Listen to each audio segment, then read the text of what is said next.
and good morning. Welcome to Mainland 98.3 FM, the sound of Lagos. My name is Sage Babalola and you are onto the Morning Express.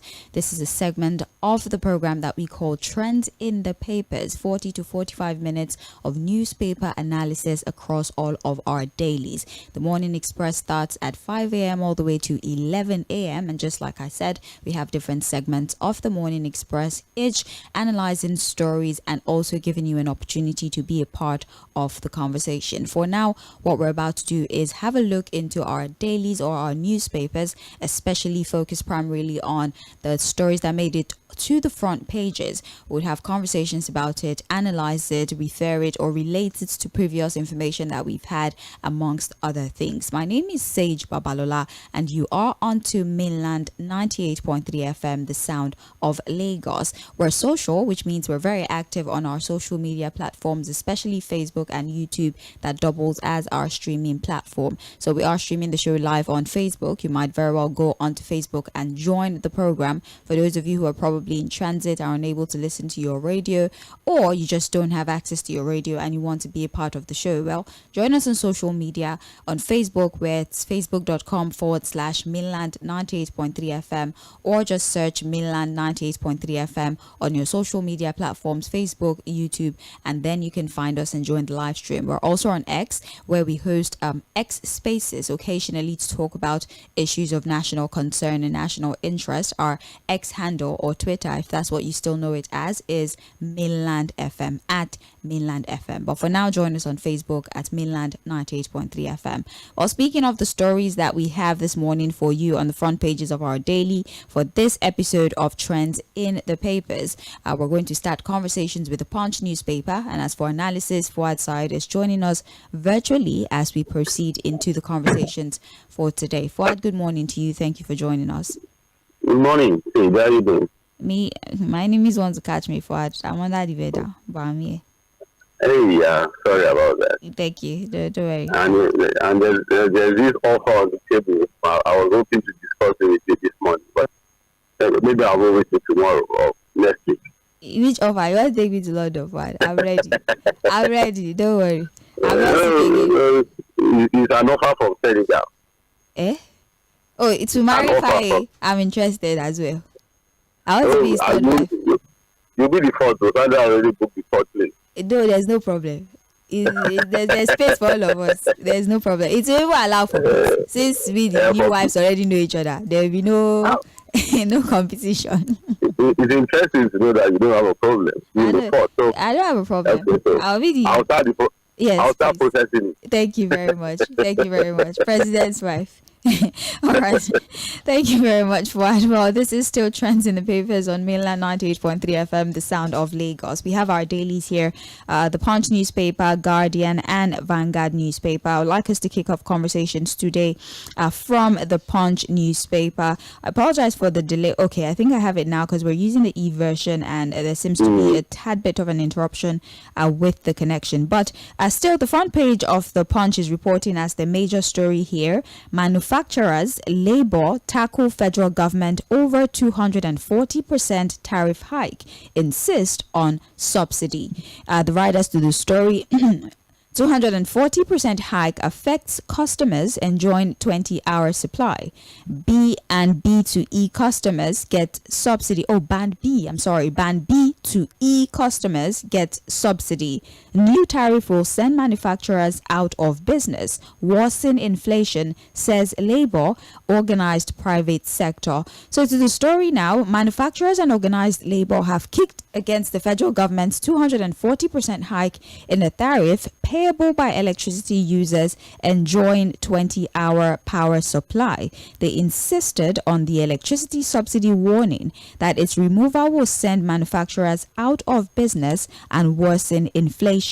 The subsidy on electricity has been withdrawn completely from the tariff payable by power consumers in Band A category, who constitute about 15% of the total number of power users across the country. By virtue of the fact that we have quite a number of stories to address this morning, I'll be as brief as possible on each story. So, Fuad, we have information now that there would be an increase in the tariff payable by electricity consumers who are on the band A. That's band A are those who enjoy up to 20 hours of electricity supply. That's the classification. The amount of hours that you use power is how you're being classified. For band A is 20 hours. There's the B and there's the E. So the 240% tariff hike that has taken effect, it took effect yesterday, I believe, on Wednesday. That's yesterday. So for those who enjoy up to 20 hours of power supply, from 68 naira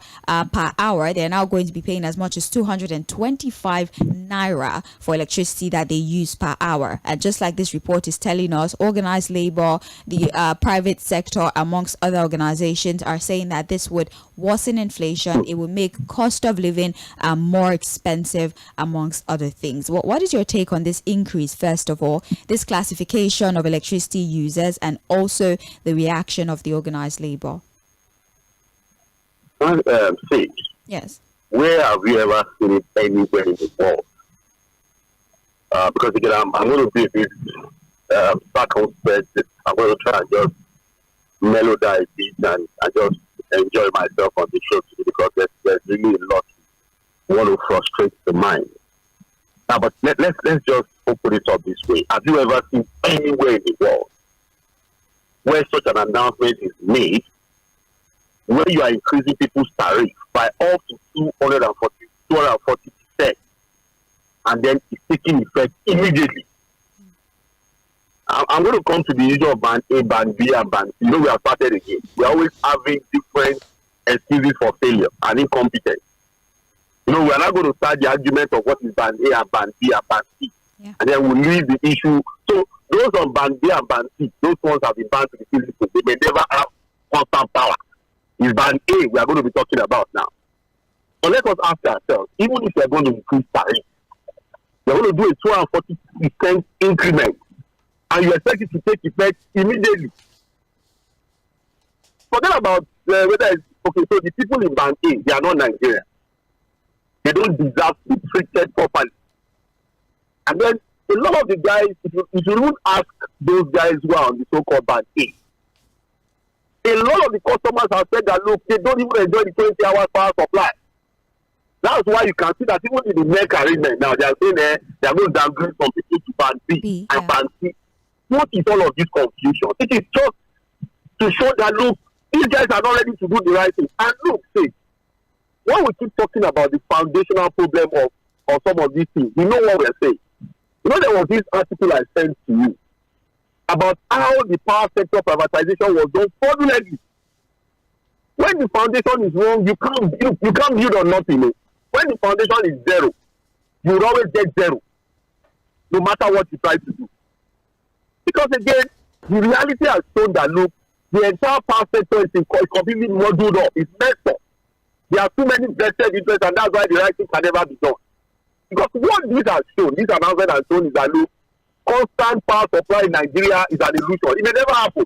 This is the way we are going to be handling this. What is band A, band B, band C, band D? What's the meaning of that nonsense? Okay, let us ask ourselves, the so-called band A people, because we must actually have to speak to a number of people who are categorized under the so-called band A. And they say that, look, a lot of them don't even enjoy the 20-hour power supply. In Magodo, a lot of the residents in Magodo are categorized under band A. I have a sister who has house in there, and so many other people. How many hours of power supply do they get in a day? Do they get 20 hours of power supply? And if they don't get the 20 hours power supply, they will still have to pay this increment, Abby? Yes. And at the moment we saw with dragging that reluctance for the distribution companies to give people prepaid meter, we knew that, look, they can't be. Look, the easiest way to get proper service delivery as far as power supply is concerned in Nigeria is to get everybody on prepaid meter to start with. So at that point, you can't pay for what you have not used. And I'm sure that under this band A arrangement, as you go and check, there will still be houses that are still on this old postpaid meter billing. So again, it's all muddled up. They announced, yesterday, the papers were, of course, giving reports, speculating that this increment could come. I think the point was talking about 20%, 200% increase. I think Daily Trust said it was going to be about 300% increment. Eventually, now the calculation has shown that look, the so-called band A people, I don't even know which band I am now. See, whether it's band B. It depends on how many hours of power you enjoy. That's how would I know that? If I go look, if I go to categorize myself now, where I see, I am even not in any band. I'm bandless. Maybe band W, Banky W. Look at this. This is complete tomfoolery. See, it is complete tomfoolery. This is incompetence at the highest level. Lack of capacity, lack of foresight. It is clear that look, the entire privatization was done and taken over by people who have no business in the power sector.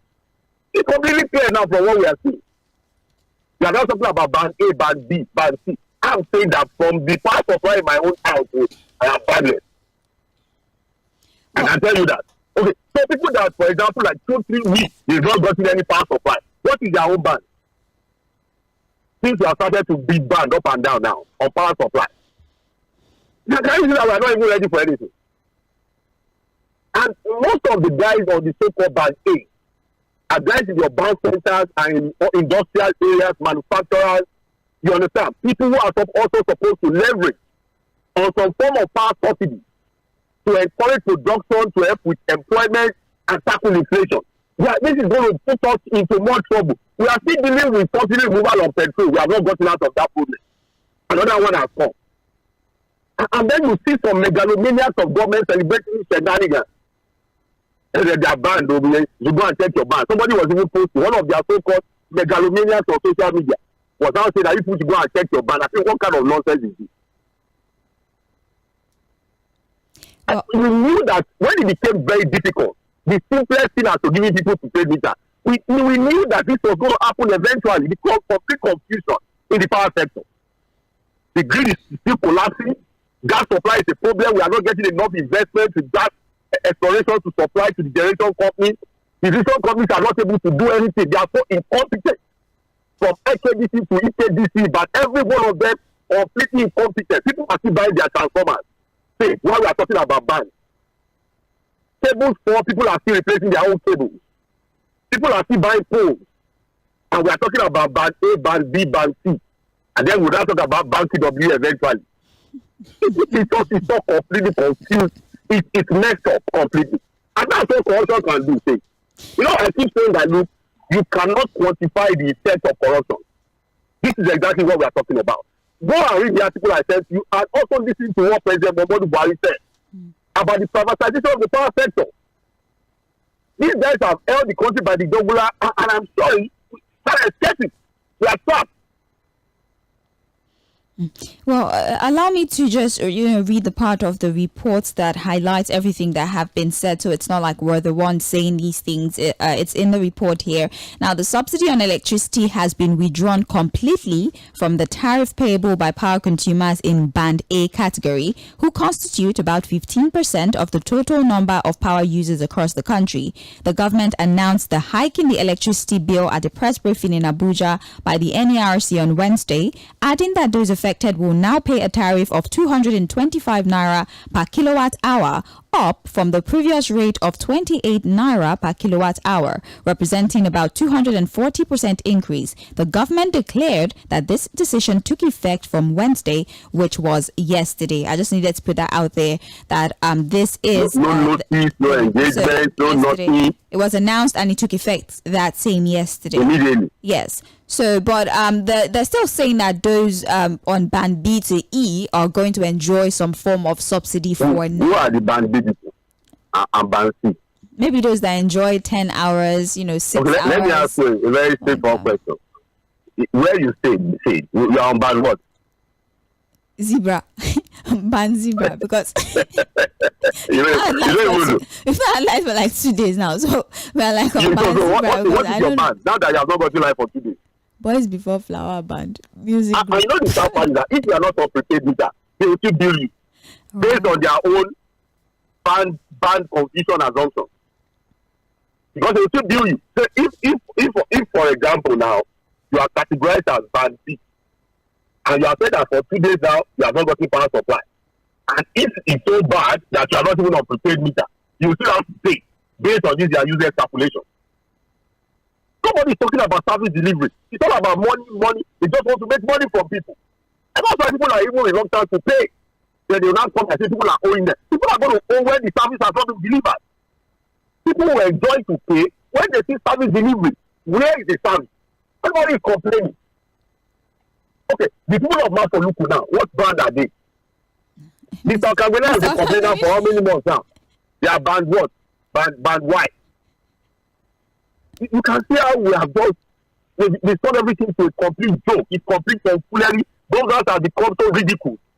This is complete inefficiency, complete lack of knowledge, lack of foresight. Something is going on. Zero. And it's corruption. That's what corruption brings. Well, this particular story is on page 2 of the Punch newspaper. If you would like further insight into that story, you might as well pick a copy of today's Punch newspaper. Moving forward, we have the story here. Student loan, federal government pilot scheme for public institution. Fuad, you're owing me $200 million. Take that story from the Guardian newspaper. Sorry, Punch, fantastic report. Okay. But take the student loan story from what the Guardian has reported. Okay. You understand what I'm saying? All right. Let's just move a bit. We are going to Guardian now for that story. Transparency, eligibility concerned, and settle new attempt at student loan scheme. I will allow you to read that story. Okay. That Guardian report. Okay. It's on page 6, and we're going to read what the Guardian is saying regarding the student loan scheme. All right. Page 6 says the writers to the story. Tinubu signs bill into law, says no one will be excluded from quality education. Federal government earmarks 200 billion naira for takeoff. Targets 194 billion task from FIRS.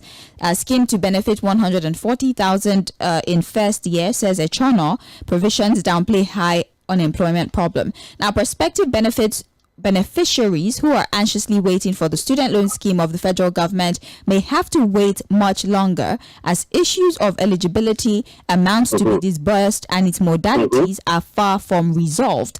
Despite these gaps, President Bola Tinubu yesterday signed the bill into law with a promise that no students will be denied the opportunity to build their future regardless of their background. Now, although Section 23 of the Act has removed the controversial family income threshold and stringent guarantor requirements to enable applicants to get the loan subject to identity verification, it was, however, silent on the class of students who are qualified for the loan. Conspicuously missing too is the modality of assessing the loan, a responsibility that has been acceded to the board of directors and in a manner that borders on transparency. Also, while the federal government has earmarked 200 billion in the 2024 appropriation law for the scheme, there is no clear provision yet for the revolving fund beyond tax cuts in the subsequent year to guarantee proper funding and sustainability.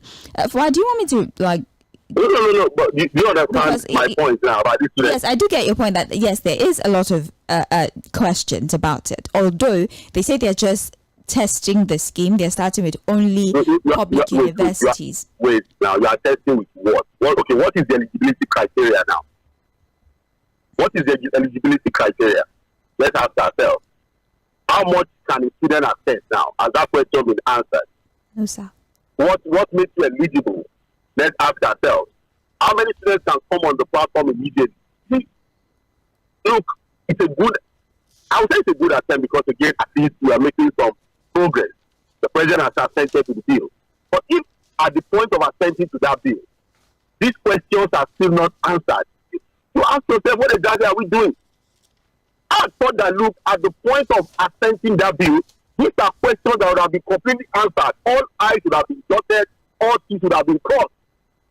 You know that we have been on this student loan for how many months now? See, this idea of the student loan has been on for how many months? And why we are dilly-dallying, why we are not getting complete closure as to the modality of the student loan, even at the point of amending the bill and getting the presidential assets. Tertiary institutions have been increasing their fees and tuition. Haven't they been doing that? They have. So how long will this take for us to have a complete idea of what the modalities will be on this student loan, even after the president has assented to the bill. Because as it is now, it's open-ended. Everybody can apply. Do we have the capacity? How do you go about it? What are the criteria? These are things that we expect that by now, at the point of the president assenting to the bill, all of those questions should have been answered. That's why I said, let's take the gradual report and you understand my concern. Okay, Fuad, do you think that maybe we should give them some time? Because the report further says that they're going to have to set up some sort of board, like a management board, appoint a chairman, and then that's when they will not start making decision and then announce a launch date. So should we say how maybe... long will that take now? We don't know. That maybe when they appoint this board, then they can tell us what the modalities are. So the board will now see and then begin to create these modalities. So what then is the bill about? Because again, as for that, the bill should be able to have answered all of these questions. So the board will now start to tinker with it again. So we start that conversation again. We begin to throw it up and down. It takes months again. Maybe by the end of the year, we start the conversation again as to whether it is workable or not, or implementable or not. That's what I'm saying, that we are not getting anywhere with it. Because at this moment, wouldn't you be so excited to see the modalities, the criteria, eligibility, and all of those kind of things? It's still all vague as far as I'm concerned. So we ask ourselves that, look, I'm a process-driven person, and I work with details. Because again, the devil is in the details. So what we have is to completely celebrate what is completely vague. Answers are not given to anything. That's what the paper is saying. It's not just us saying it. The report has captured it properly. That's why I said, let's take the gradual report on this. So for everything that has been promised, it is still promises without any form of closure. Especially when it concerns things that concerns the poor man. Because again, this student loan is not for the children of the rich. They are not bothered. They are not even in the calculation. They can take care of themselves. So the poor Nigerians who were hoping for this, after tuition in most of universities have been increased, would have to still wait a little longer. And that longer can take forever. You know the way this thing works. Hey. Well, that's good luck. You know, when I say Nigerians should just take care of themselves, I know what I'm saying. I'm sorry. Just my admonition to Nigerians, please find a way to take care of yourselves. I'm sorry. I still very strongly believe that maybe we should wait for that board to be formed. You have somebody in school, say, you have anyone in the that is hoping to get this loan. No, I don't. But then I'm just hoping that the board. Maybe that's why you are not bothered. I am bothered, actually. I'm bothered, and I'm really hoping that we're able to properly harness this initiative and use it for the good that it is intended for, and not to make a mess of it. Forever. Well, it's also cause for concern, because you would expect that with all the meetings and stakeholder consultation, you would have been able to come up with something constructive. But then we're saying, okay, they're saying a board is going to be formed, the chairman will be appointed, they will make decisions. And then the board will not be the ones to now determine the criteria and everything. Yes, the criteria and the launch date as well.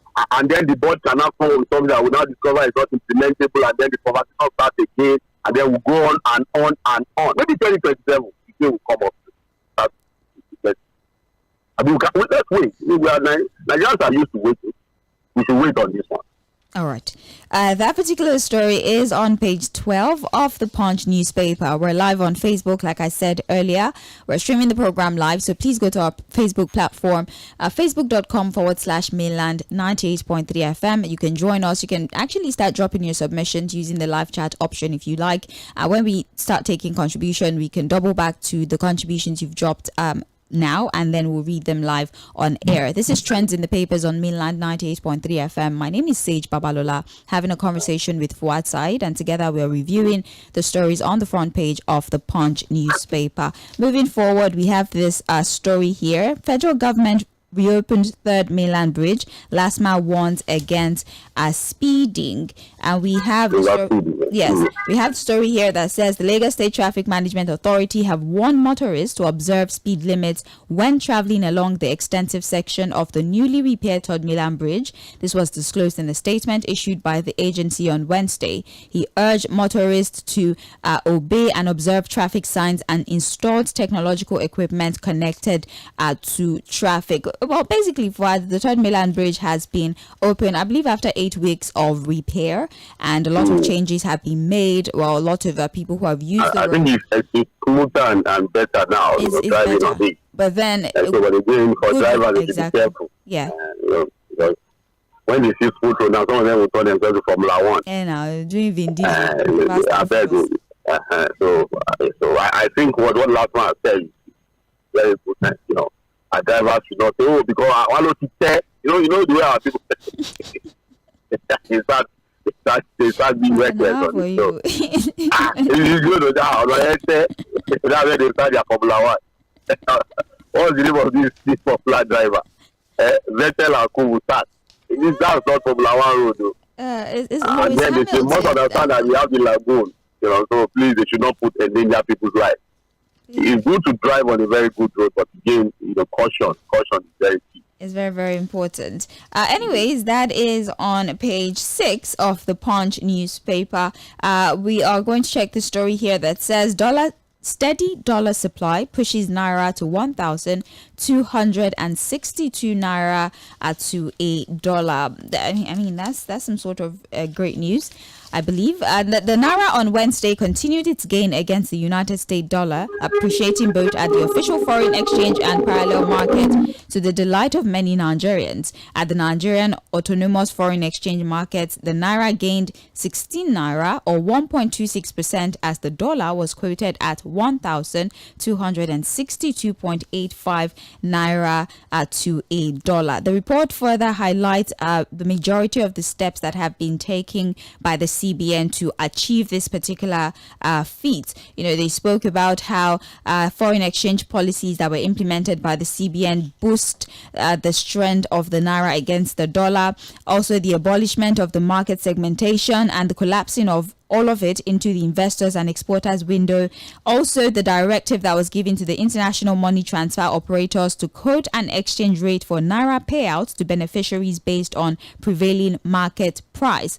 Also, the banking and finance sector regulator in February of 2024 discontinued any form of cap on the spread of interbank forex transactions and also restriction on sales. And I think most recently there was supposed to be some $10,000 that would be sold to the deposit money banks, basically pushed into the economy and sold, and they're saying that they must not sell above 1.5%. That has been happening, yeah. Yes, the CBDCs have been getting, the deposit money banks have been getting dollar allocations from the CBN. And again, what we're doing is to come up with some of these short-term solutions. Create some liquidity to fight speculation and firm up the naira against the dollar. But how sustainable is that approach?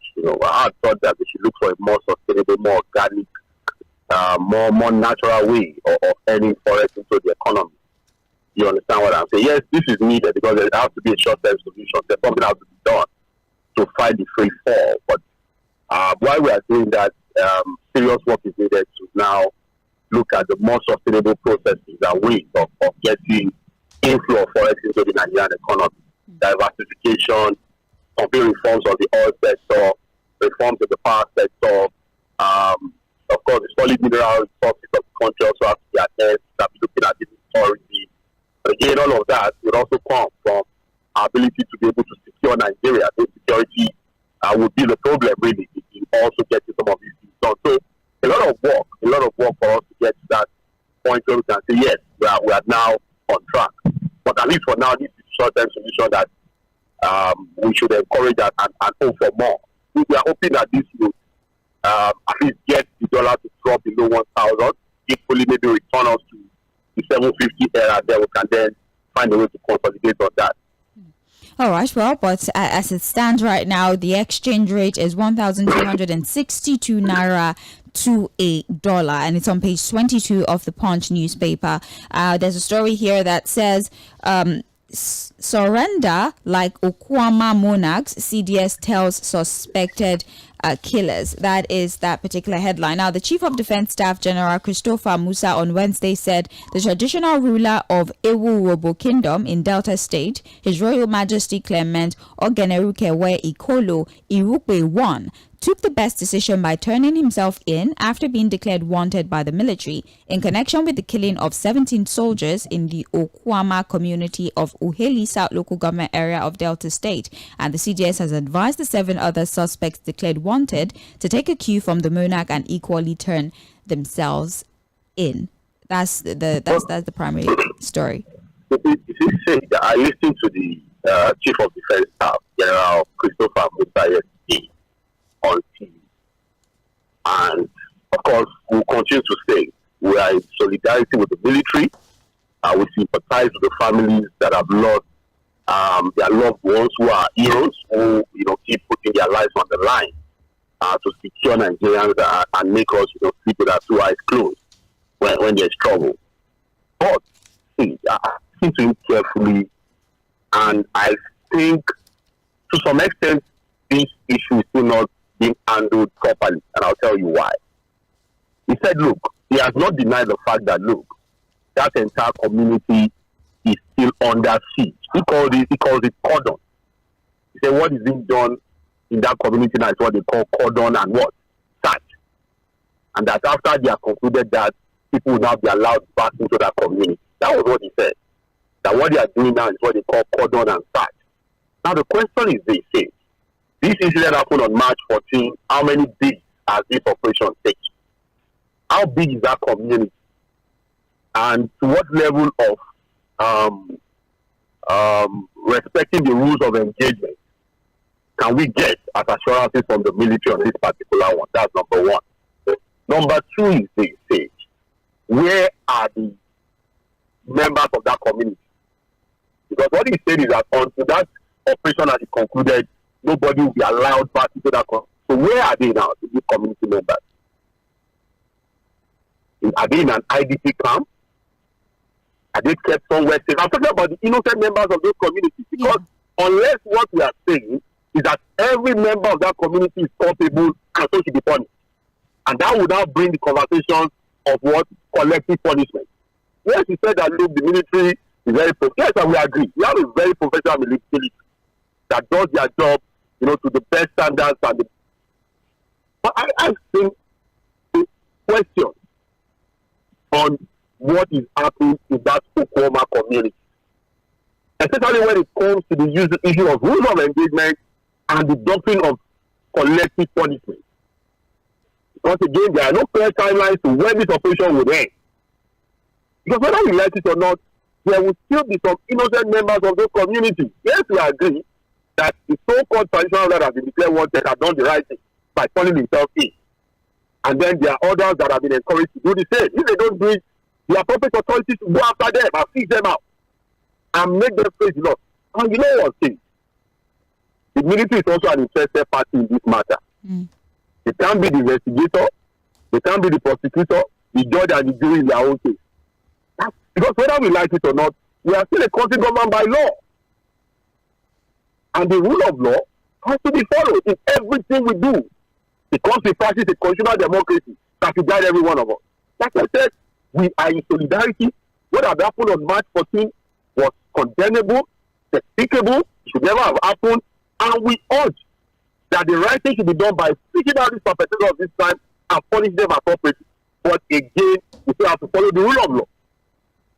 We have to follow the rule of law because every time, after listening to that interview again, it confirmed some of our fears as to what is happening in Oklahoma. Say, it was even confirmed yesterday, if you read the reports in the papers, that even the governor of the state, who is supposed to be the chief security officer of the state, has not been allowed access into that community. Yeah. Can you not see what I'm talking about? If a whole governor of a state, because of the operations of that manner is going on, is not even allowed access. I don't know, unless our military authorities are saying we don't know what we are saying.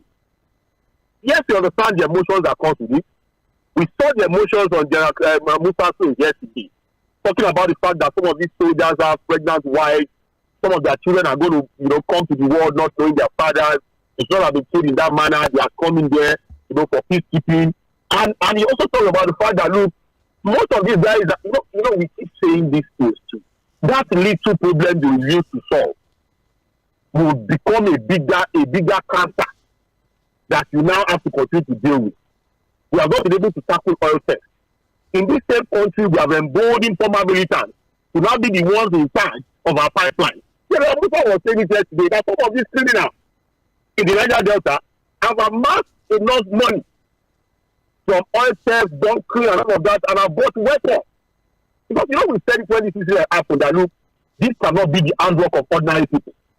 These must have been guys who are heavily equipped with sophisticated weapons. For you to take out a unit of the military, of the Nigerian army, that has a lieutenant colonel, 2 majors, a captain, and several soldiers, you can't just be ordinary people. It's not the Dane gun people. These are expert machinery, quote and unquote now. When I say about people who are heavily equipped, and that was what the general said yesterday. So, but again, I think that look, we have to exercise caution.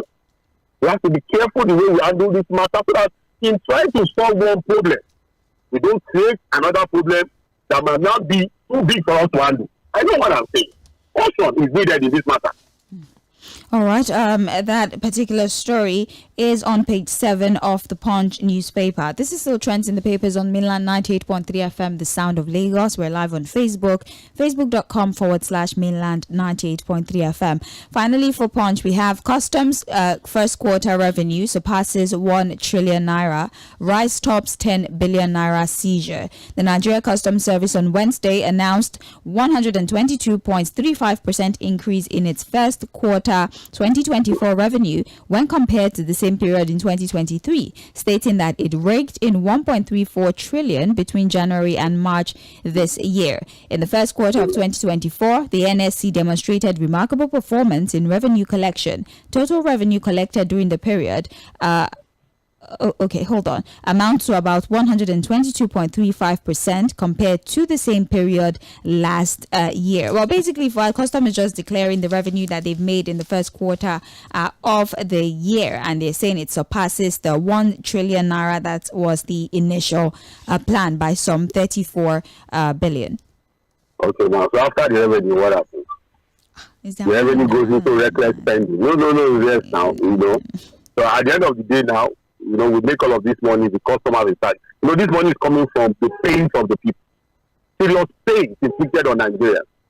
You know what it takes now to clear anything at the port now? The tariff. The crazy tariff Nigerians have to pay now. That's what the customer is celebrating. The pain of the people. Ask any car dealer now what they need to do to clear any car now, what they are paying on tariff. And at the end of the day, we make all of this money. It will keep going to reckless appropriation.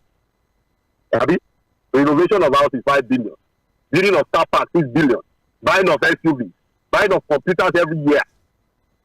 Whether we like it or not, we need to ask ourselves: do we have a revenue problem or a spending problem as a nation? So now we are not going to celebrate it, and then corruption will take almost everything again. What are we talking about here? Yes, custom is making money. So after that, what happens? Are we just making money? Is the country just making money? And this money they are making, this revenue is coming from what? The sweat of the people, the pain of the people. One of the car dealers was telling me yesterday that, look, he used to have a friend that has about 20 cars in his car lot. Now he doesn't even have one. He can't even do business again. He has shut down completely. Importers can't do anything. Manufacturers that have to import to are groaning under this every time. But if it was a country now that has judicious use of revenue, we can even be celebrating it. But at the end of the day, it's going to go into reckless spending, misappropriation, corrupt procurement, wasteful spending, SUV. Look at the 2024 appropriation. So also we should celebrate that they made money. Is it the fact that they made more money, or the fact that you fear they will not use that money judiciously? How did they even make the money to start with? I mean, from the growth and pains of people who are bringing things to the country. How did they make the money in the first place? Check the tariff that people have to pay. The import duty that people have to pay now. Vehicles that used to sell, all these Okumba vehicles that used to sell for 1.5 million naira now, you don't have 4 million, 5 million naira, you can't buy it. And those are the vehicles that the poor people buy. They don't buy Okumba. You think the politicians buy Okumba? It is you and I, the poor people, that struggle to buy those small cars. Fuad, who is I or who is you that is buying small cars? You know what I'm saying? I don't know.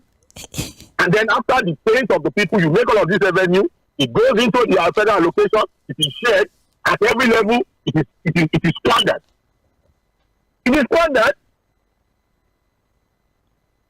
The revenue we've been making in the past, what are we translated into? What have we seen to justify the revenue we're making in the past? So now make us celebrate this one. This is not even the revenue that has come from the sweat and the pain of the people. But, Well, this is on page that 19. That is realized for people. Yes. Now that people are 10 billion naira seizures, according to the report. Yes, top 10 billion naira seizures.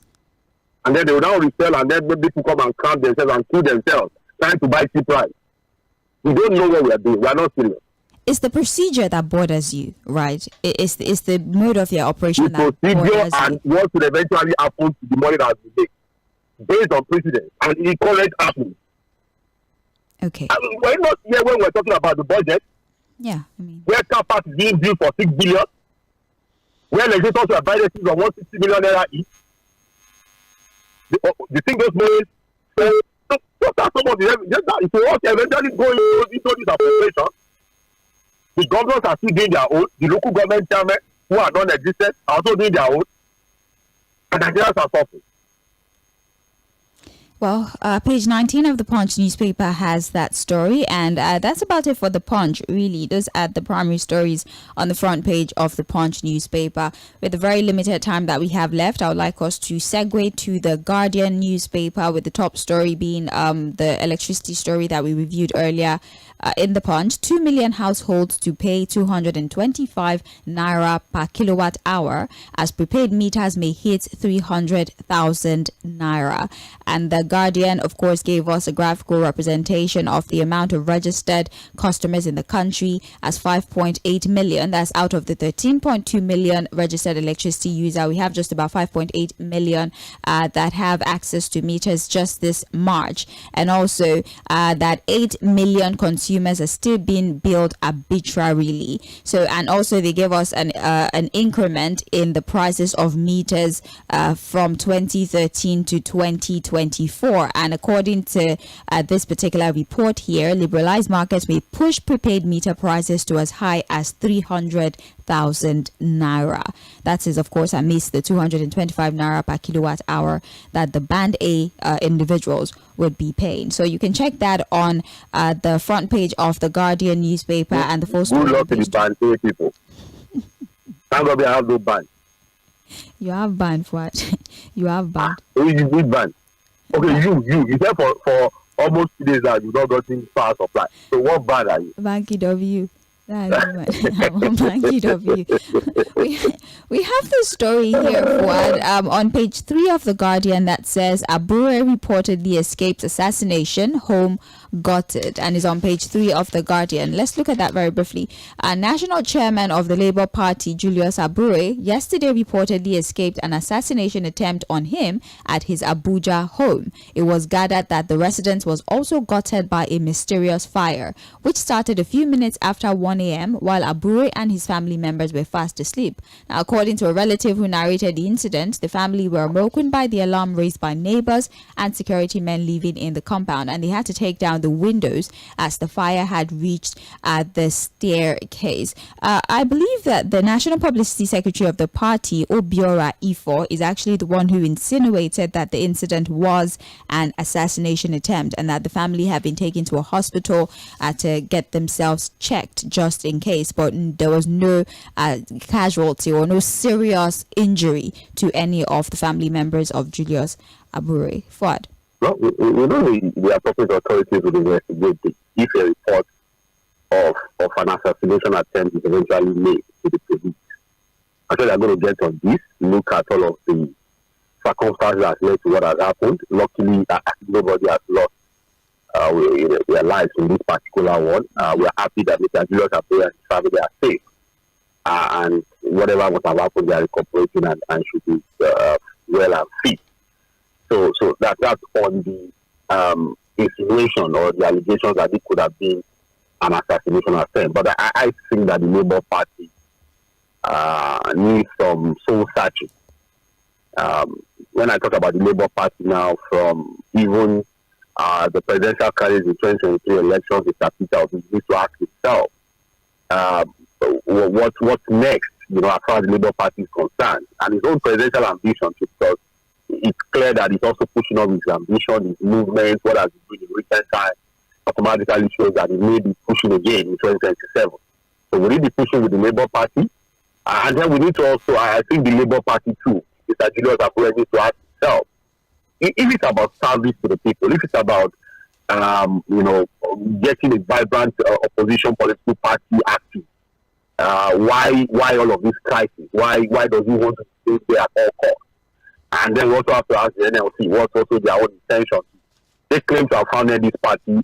Are they working to save the soul of the party or to destroy the party? So I think everybody engaged in the Labour Party needs some soul searching, and they need to ask themselves, really, is this the way they want to get into the elections in 2027? Well, that's an important question to answer indeed. It's on page 3 of the Guardian newspaper. We also have another one on page 3. Federal government decries rising abscondment by varsity teachers.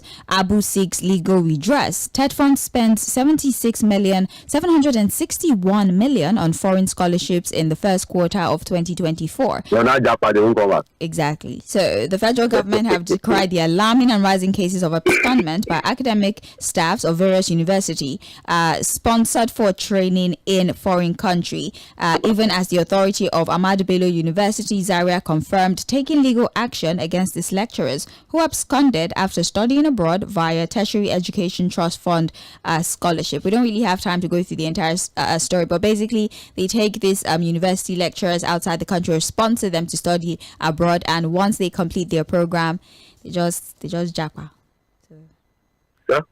It's unfortunate, the Japan syndrome, because again, this TED fund thing, a lot of money goes into scholarships, funding of I think a lot of some of these lecturers, their PhD programs are funded. Yeah. They go abroad, and all of that, and to decide if after all of the funding they don't return. I think that's a complaint. Yeah, it's just wrong. Really, if you get the funding to go for a program abroad and then you just from there abscond. It just goes to show how desperate Nigerians are now. They just want to cling on any opportunity out there. No matter the kind of grass, it's just green on the other side for them. They don't care. Well, that is on page 3 of the Guardian newspaper. Let's read the rest of the headlines as we do not have time to take further analysis. We have 5 years after USSD debt conflict still unresolved. This is the telecommunication operators and the deposit money banks issued that we've been talking about since last year. Fuad, they're owing as much as 200 billion naira supplementary service data debt. That's the deposit money banks are owing the telecom operators. Right. The USSD debt now. Or why are they? What is deducted as source? So remittance has become a problem. Yeah. So should we now say that our deposit money banks are also responsible in the way they help people manage? Because these are transactions that are supposed to be seamless. Yes. You have your own share, I mean. Yes. For help using your platform, and then you're supposed to take your own share and remit, and now it's a problem. Well. So that's why we keep talking about the fact that we are not really a process-driven people, whether it's people in government, in the organized private sector, individuals. I think we're just used to not following rules or business practice and engagement when it comes to anything. We just want to be disorderly, just do it anyhow. And we cannot continue to be an anyhow kind of people. Nigeria cannot be an anyhow kind of nation. You have to learn to do things the right way. That's the only thing that can engender what can call proper development and progress. Well, that's on page 15. We have to bring sanity back into the system. How we want to do it, I don't know. Page 15 of the Guardian newspaper, we have here Tinubu Zulum Buni, Mon NLC ex-leader Chiroma. It's on page 30 of the Guardian newspaper. Man nabbed over alleged abduction of housewife for sexual pleasure in Osun State. Did you read that? It's on page 8. I started, but I could not see it through. They said he used the magic ring to lure the woman. I don't know. Well, the law doesn't recognize voodoo, does it? So I don't know how the prosecution is going to abducted against her will. So well, the charge can be abduction. How it happened is intense for me. That's why the story is very intense. Yeah, it was not intense, very, very unfortunate. Because they said it was not as if he was a kidnapper. They said he used magic ring. So those things still exist. We hear it, I think it's just sales. I don't know, it actually exists. That's why I'm saying I don't know what the prosecution is going to be like, or if the charge or the case is going to hold water in court. Because, like I said, the law doesn't exactly that, because the law does not recognize voodoo. So I don't know the strength of that case in the eye of the law. it's an interesting story actually. I'll take time out to finish the story. Very unfortunate. Thank you very and much. The woman was kept for almost 3 weeks. Yes. So maybe abduction, can be a charge, but then I don't know why the police is talking about magic ring, so it might be difficult to prove. Yeah. That actually. Yes. Well, Fuad, we are out of time. I'm going to tell the man to produce the magic ring. How is that? She's been hypnotized according to what they're saying. Fuad, we have to leave the studio now. We have commercials, all right? Let's take a few commercials. We'll come back at 8:40 a.m. for Mainland Focus. It's Open Mic Thursday, which means that you get to pick your own story, all right? 2 minutes for each caller. But let's take these commercials and we'll be back in 10 minutes. My name is Sage Babalola and you're still on to Mainland 98.3 FM, the sound of Lagos.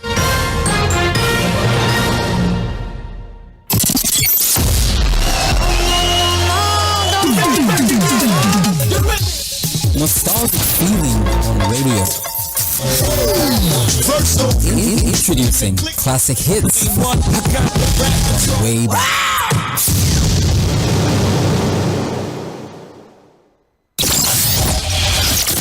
Are you a real estate developer in Lagos? Do you want to see the business of real estate development done to global best practices? Are you eager for a more cordial relationship between real estate developers and government in Lagos? Do you want a boom in the Lagos real estate sector? Then vote Dr. Segun Oshudairu as Chairman, Real Estate Developers Association of Nigeria.